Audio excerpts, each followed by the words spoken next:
아세안 안보 포럼이 열리는 라오스에서 북한과 중국이 전에 없는 친밀함을 과시했습니다. 이런 가운데 북한 리용호 외무상이 아세안 안보 포럼에서 어떤 언급을 할지 주목되고 있습니다. 국방대 박창희 교수, NK지식연대 김훈광 대표와 함께 자세한 얘기 나눠보겠습니다. 어서 오세요. 네, 안녕하십니까. 네. 이번 아세안 안보 포럼이 북한의 리용호 신임 외무상에게는 첫 데뷔 무대입니다. 이 자리에서 어떤 언급을 할지도 주목되고 있는데요. 전망 좀 해주시죠. 예. 지금 북한이 그 국제사회 제재에 직면해 있고 외교적으로 지금 고립이 돼 있지 않습니까? 그래서 아마 이 부분을 좀 해소하려고 노력을 하게 될 것 같고요. 가장 핵심적인 문제는 이제 북한의 핵 개발이 되겠죠. 그래서 네. 북한 입장에서는 이제 크게 북한의 핵 개발 이유를 정당화하려고 아마 그 노력을 할 겁니다. 그래서 뭐 매번 상투적으로 해온 얘기지만은 결국은 이제 미국의 그 대북 그 적대 정책에 대한 방어적 수단으로서 핵을 개발하고 있다. 아마 이런 그 얘기를 하지 않을까 싶고요. 결국 이번에 가장 우리가 좀 관심을 가지고 볼 부분은 사드에 대한 북한의 태도일 것 같습니다. 네. 사드가 이번에 이제 만일 그 배치하는 것으로 결정이 정부에서 이루어졌는데, 만약 사드가 배치되게 되면은 북한에 대해서는 전략적으로 굉장히 큰 타격을 줄 수 있다. 지금까지 북한이 굉장히 많은 공을 들여서 이 핵과 미사일을 개발해 왔는데, 물론 이제 사드가 배치된다고 해가지고 북한의 뭐 모든 핵 미사일을 막는 건 아니겠지만, 실제 북한이 그 핵 위협을 또 공갈을 칠 수 있는 그런 여지는 크게 줄어들 수밖에 없다는 측면에서 북한은 전략적으로 큰 타격이라고 지금 느끼고 있고요. 아마 네. 그래서 사드 배치에 대해서 강력하게 비난하고 또 불만을 토로할 것으로 생각이 되고요. 아울러서 이러한 사드 배치에 대한 비난이 나름 북한에게는 기회 요인으로 작용할 수도 있을 것 같습니다. 뭐냐면은 지금까지 북한 핵 개발을 놓고 중국과 그 대립 관계, 네. 그리고 이제 어떻게 보면은 그 관계가 그 가장 악화되는 그런 상황으로까지 갔는데, 이 사드 배치에 대해서는 북한과 중국이 의견의 일치를 보고 있거든요. 네. 그래서 사드 배치를 비난함으로써 나름 이 북한으로서는 중국과의 관계를 회복할 수 있는 그런 기회를 가질 수도 있다, 이렇게 생각을 해봅니다. 네. 사실 우리가 사드를 배치한 게 된 게 결국 북한의 핵과 미사일 때문인데, 사드 배치를 북한에서 비난을 하면서 핵 개발은 정당화한다. 그렇다면 중국에서는 어떻게 반응을 해야 될까요? 예, 중국의 그 반응, 결국은 이제 북한과의 관계를 다시 그 호전시키려는 것이 아니냐는 그런 추측이 있고요, 전망이 있고요. 그리고 거기 따라서 이제 북한의 그 핵 개발을 중국이 어느 정도 용인할 수도 있는 거 아니냐, 이런 전망이 있는데, 전 그렇지 않다고 봅니다. 결국 중국 입장에서는 북한의 비핵화라는 것은 이 태도가 굉장히 명확하다고 보고요. 네. 그래서 이번에 뭐 중국이 북한의 이용호 외무상과 이제 만나면서 왕이 중국 외교부장이죠. 만나면서 이제 회견하면서도 그 얘기를 언급을 했습니다. 한반도에 대한 중국의 세 가지 정책의 원칙이 있죠. 첫 번째는 비핵화. 그다음 두 번째는 한반도 안정, 네. 그다음 세 번째는 대화를 통한 문제 해결. 요 얘기를 언급을 했거든요. 이것은 중국이 북한의 비핵화 문제에 대해서 어떤 정책적인 변화가 없다는 것을 명확하게 얘기해 주는 것으로 저는 보고 있습니다. 그렇다면 북한 역시 이번에 발언 수위를 좀 조절할 수도 있겠군요. 중국을 의식해서라도.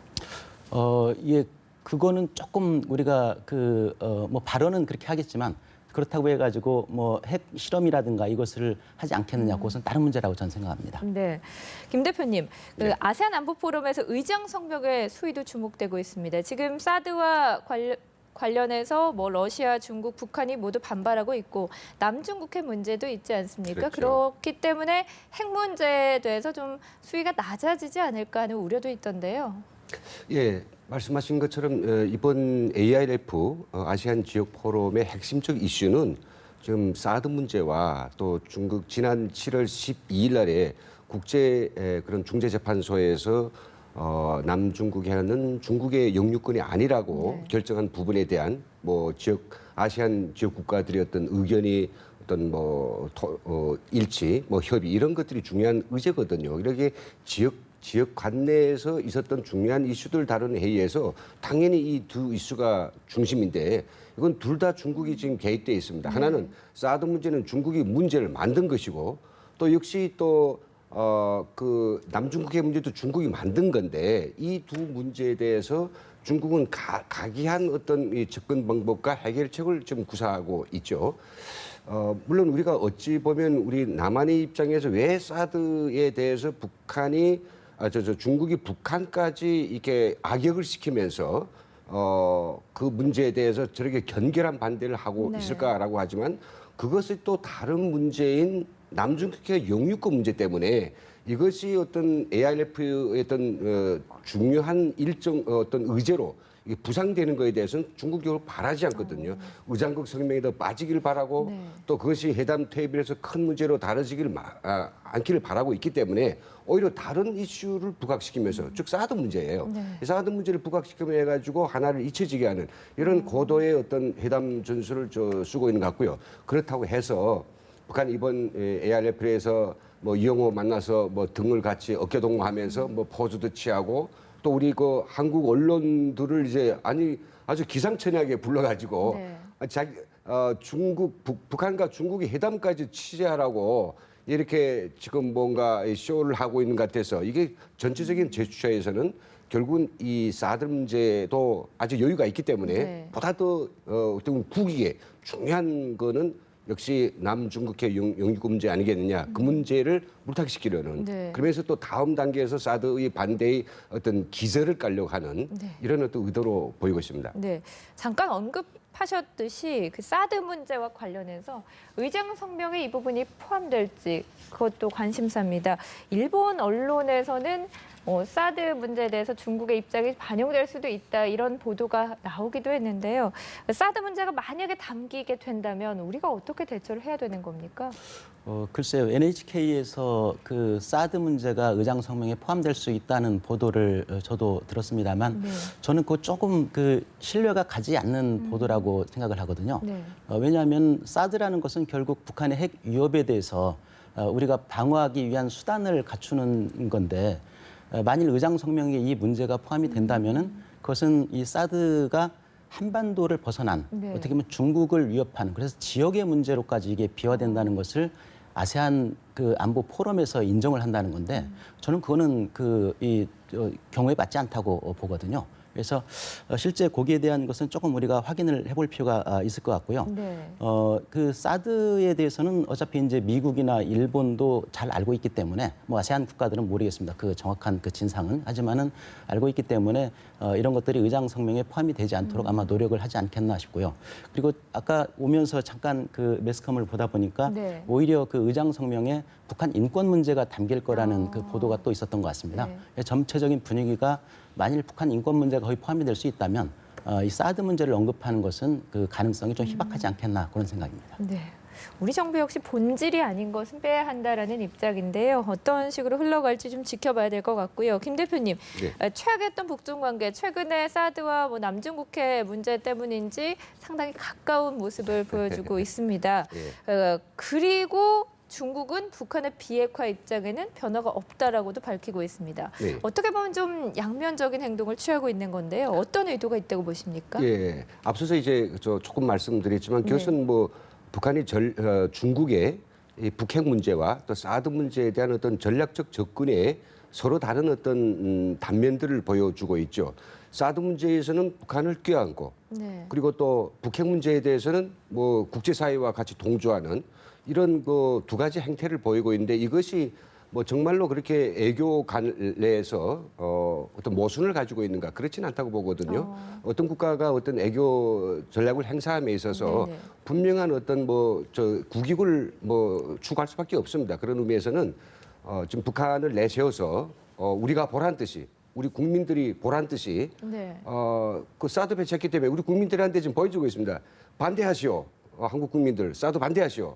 반대하지 않으면 우리 북한하고 핵 가진 북한하고 점점 더 가깝겠습니다. 당신들은 우리 중국을 통해서 북한이 북핵 문제, 북한의 통일 문제를 기대하는 것 같은데 그렇게 되면 우리하고는 상당히 이제 척을 질 것이니 네. 반대하시오. 그리고 남한 정부도 이번 기회에 미국을 떨치십시오.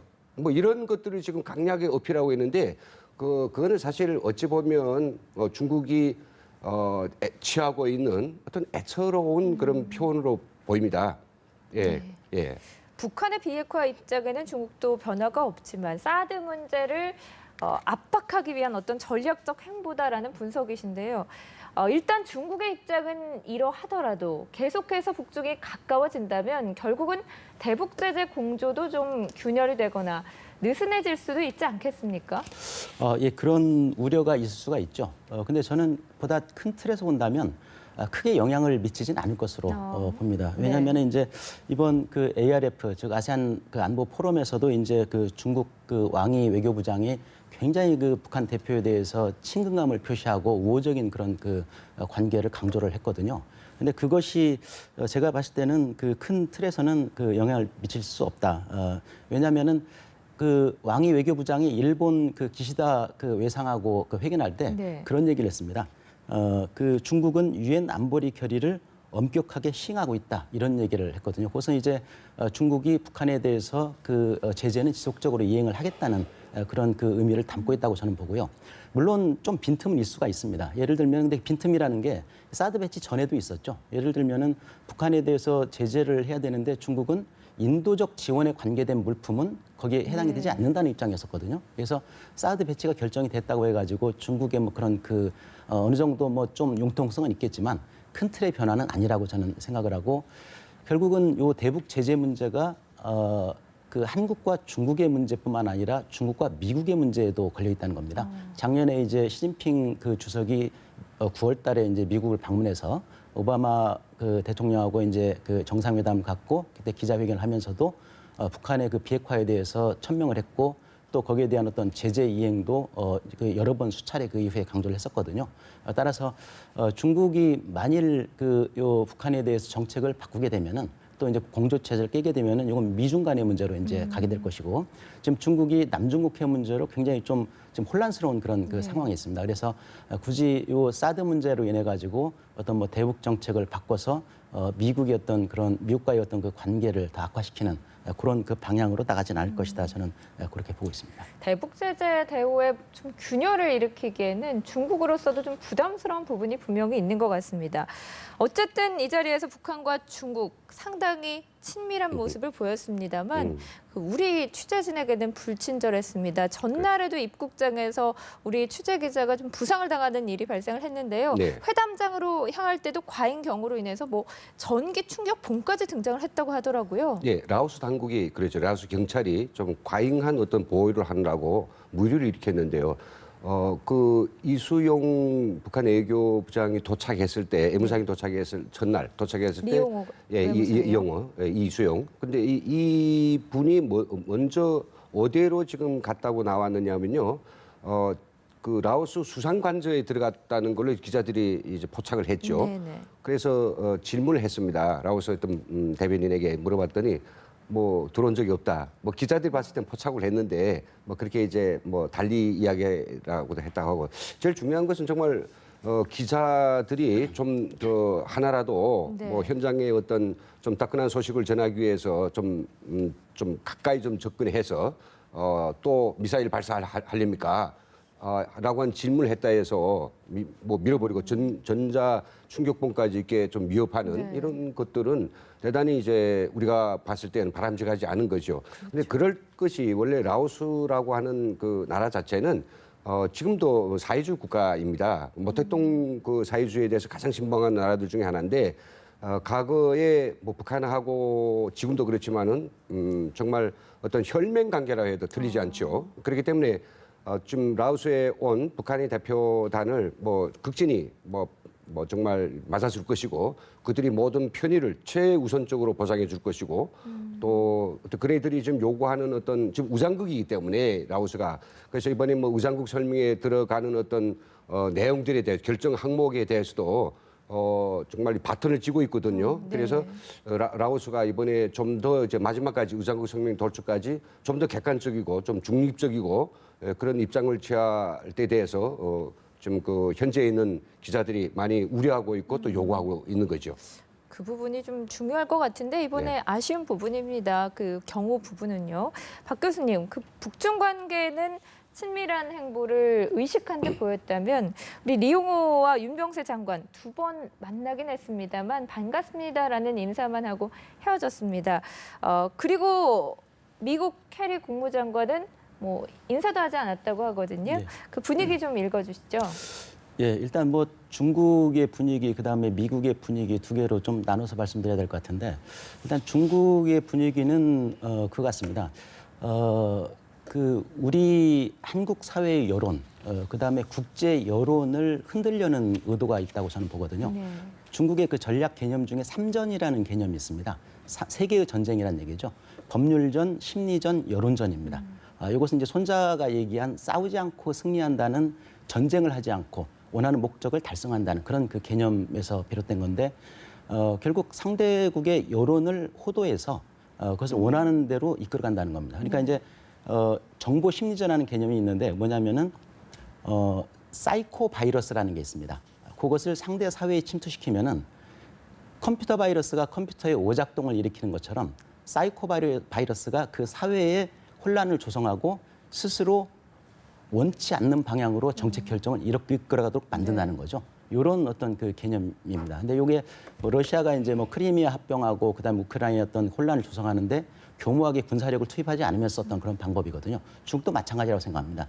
심리전, 여론전, 법률전은 거의 공식화된 것으로 서구 그 전문가들은 보고 있고요. 네. 그래서 이런 것들이 결국은 우리 국민들을 상대로 해서 여론을 이제 조성하기 위한 그런 그 노림수가 있다고 보고, 그래서 우리 그 여론이 흔들리면 안 될 것 같습니다. 여기 이제 뭐 사드 배치다 하면은 우리가 전부 국민들이 원하면 중국도 꼼짝 못합니다. 어떻게 할 수가 없는 거죠. 그래서 여론이 중요하다고 생각하고, 또 한 가지 이제 미국의 그런 그 분위기라고 한다면 이제 캐리 장관이 그 얘기를 했습니다만은 이제 북한 도발에 실질적인 그 결과가 따를 것이다. 뭐 리얼 컨시퀀스 해가지고 그런 강력한 그 표현을 썼는데, 거기에 이제 그 북한의 어떤 그 도발적 행동에 대해서 앞으로는 더욱더 그 전방위적인 그 강압, 압력을 더 강화하겠다라는 그런 의미로 받아들일 수 있을 것 같습니다. 네. 자, 이렇게 라오스에서는 치열한 외교전이 벌어지고 있는 가운데 북한의 대남 공작기관들이 외국을 방문하는 우리 국민을 상대로 테러를 감행할 목적으로 중국과 동남아 등의 10여 개의 테러 조직을 파견한 것으로 알려졌습니다. 휴가철을 맞아서 중국과 동남아 여행 계획 세우신 분들은 각별히 주의하셔야겠습니다. 지성림 기자 보도 보신 후에 계속해서 대담 이어가겠습니다. 우리 국민을 상대로 테러를 하라고 10여 개의 테러 실행조를 중국과 동남아 등지에 파견했다고 합니다. 지금 휴가철인데 걱정이 많이 되거든요. 왜 이러는 걸까요? 네, 그것은 뭐 지금 당장 문제보다도 좀 이렇게 좀 포석을 깔고 있습니다. 이 13명의 집단 탈북과 같은 사건이 앞으로 계속 일어난다고 하면 그건 북한에 정말 돌이킬 수 없는 그런 어떤 불씨를 던져줍니다. 대량 탈북에 대한.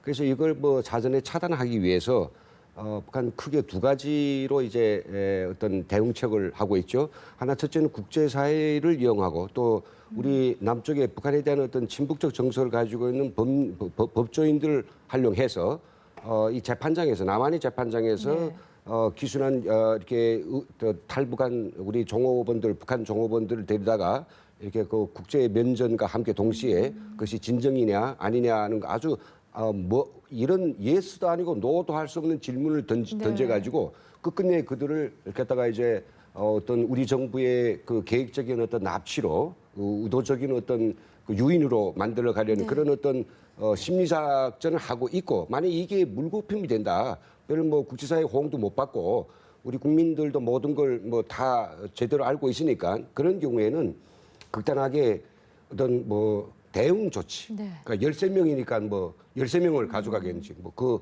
배수로 가져가겠는지, 뭐 중국과 동남아에서 뭐 많은 분들이 이제 뭐 사업들을 하고 있죠. 여러 가지 관광도 있고. 특히 탈북자들이 여러 가지 어떤 목적을 가지고 중국에서 많이 활동하고 있죠. 이런 사람들을 정말 납치해서 북한에 가져갔을 때 막 바꾸자라고 하든지 이런 걸 위해서 지금 저는 포석을 깔고 있기 때문에 이런데 말려두지 않는 것이 저는 제일 네. 중요한 문제라고 생각하죠. 네. 테러 공작 얘기가 나온 건 어제 오늘 일은 아닌데요. 아무쪼록 이 지역 주민들이나 뭐 관광객들 조심하셔야 될 것 같고요. 7월 27일이 정전협정 기념일입니다. 북한에서는 전승절이라고 하면서 지금 분위기 띄우기에 나섰는데요. 북한의 도발 가능성 어떻게 보십니까? 뭐 이날을 전후로 해서 도발하지 않겠느냐라는 분석도 있던데요. 예. 그 말씀을 드리기 전에 사실 북한은 이제 7월 27일을 뭐 전승절로 부르고 있지만 그건 잘못된 용어입니다. 사실 7월 27일은 북한이 이 같은 민족에게 총칼 들이대서 적화 무력 통일을 하려고 하다가 네. 실패한 그런 날이죠. 그렇기 때문에 전승절이라고 부르는 것은 대단히 잘못된 용어다라는 것을 먼저 말씀을 드리고요. 북한의 그 추가 도발 가능성은 전 분명히 있다고 생각합니다. 네. 왜냐하면 일각에서는 이제 중국과의 관계 개선이 중요하기 때문에 핵과 미사일 도발을 하지 않을 것이다라고 보는 시각이 있지만 북한의 목적은 사실 핵 능력의 고도화에 있습니다. SLBM이라든가 ICBM을 갖출 때까지 아마 계속적으로 핵실험을 해나갈 겁니다. 네. 그렇기 때문에 이번에 그 중국 그 왕이 부장이 조금 뭐 이 성의 있는 태도를 취했다고 해서 북한의 그런 그 핵 미사일 도발 가능성이 없어진 건 절대 아니라고 저는 보고요. 테러 위협과 관련해서 사실 북한이 이 대남 도발의 그 유형에는 두 가지로 볼 수가 있습니다. 하나는 군사적 도발이고요. 하나는 테러입니다. 테러는 요즘 들어가지고 조금 뜸해진 건 사실이지만 사실은 북한은 전에 테러를 직접 자행한 국가였고 또 테러를 지원한 국가였습니다. 그런데 군사적 도발은 앞으로 그렇게 가능성이 그렇게 더 커지진 않을 것 같습니다. 왜냐하면은 네. 군사적 도발하게 되면은 우리 군이 이제 단호하게 응징한다는 것을 북한도 알고 있기 때문에 드러나는 도발보다는 드러나지 않는 도발을 할 것이다라는 그런 측면이고요. 그런 측면에서 제가 봤을 때 해외 여행객의 어떤 납치 가능성, 그 다음에 우리 중요 시설에 대한 타격 가능성 네. 이런 것들을 좀 잘 예측해서 대비를 해 나가야 된다고 네. 생각합니다. 다양한 도발 시나리오를 염두하고 대응을 해야 될 것 같습니다. 두 분 말씀 여기서 정리하겠습니다. 오늘 고맙습니다. 네, 수고했습니다.